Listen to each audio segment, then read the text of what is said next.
በቅርቡ جاءني رجل يستفتي አንድ ሰው ፈትዋ ሊጠይቀኝ መጣ። جاءني رجل يستفتي አንድ ሰው ፈትዋ ሊጠይቀኝ መጣ። قلت ما سؤالك؟ ጥያቄ ምንድነው قال አልኩት። سؤالي عظيم ጥያቄ ትልቅ ነው አለ። الأمر أكبر مما تتصور ነገሩ አንተ ከምታስበው በላይ ከባድ ነው። علي ستر الله عليك ደብቅልኝ አላህ ይደብቅልህና استر علي ደብቅልኝ ستر الله عليك አላህ ይደብቅልህና قلت ما القضية؟ ምንድነው ጉዳዩ አልኩት። قال لي زوجتان ሁለት ሚስቶች አሉኝ። أتعاهد هذه ይህችንም وأتعاهد تلك እጠብቃለሁ ያችንም እጠብቃለሁ። ولي ابن في العشرين የሀያዎቹ ዕድሜ ልጅም አለኝ።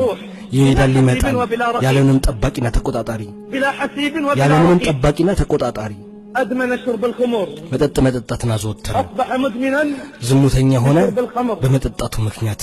قلت أدخله مصاحب መታረም ያስገባው አልኩት። قال فات الأوان ጊዜው አልፏል አለኝ። فات الأوان ጊዜው አልፏል።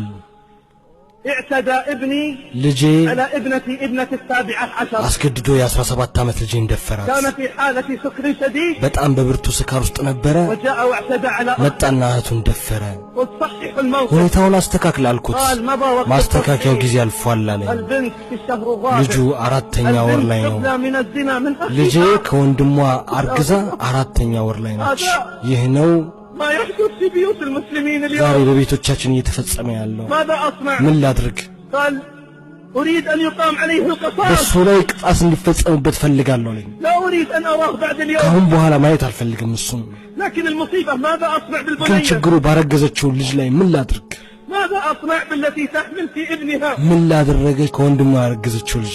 وليست في المرة ይሄ الأولى መጀመሪያ አይደለም التي نسمع مثل ይህንን هذا አይነት ነገር የምንሰማበት። أما آن ከዚህ በኋላ أن ننتبه እንድንጠነቀቅ نربي البنين والبنات ሴትና ወንድ ልጆቻችንን ስናሳድግ نهيئ لهم البيئة መልካም الصالحة አካባቢ እናመቻችላቸው። نتخلص من الشاشات ከስክሪኖችና والقنوات ከቻናሎች እናርቃቸው። التي أفسدت أخلاق البنين والبنات የሴትና የወንድ ልጆቻችንን ጸባይ ያበላሸ። اتقوا الله عباد الله አላህን ፍሩ የአላህ ባሮች። واحفظوا بيوتكم ቤቶቻችሁን ጠብቁ፣ واحفظوا أبناءكم ልጆቻችሁን ጠብቁ፣ ክብሮቻችሁንም ጠብቁ፣ ሕፃናቶቻችሁን ጠብቁ፣ ቤቶቻችሁን አጽዱ ከአመጽ።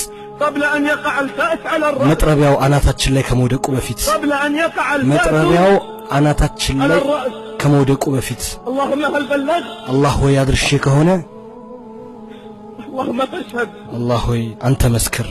اللهم هل بلغت؟ አላህ ሆይ አድርሼ ከሆነ اللهم فاشهد አላህ ሆይ አንተ መስክር።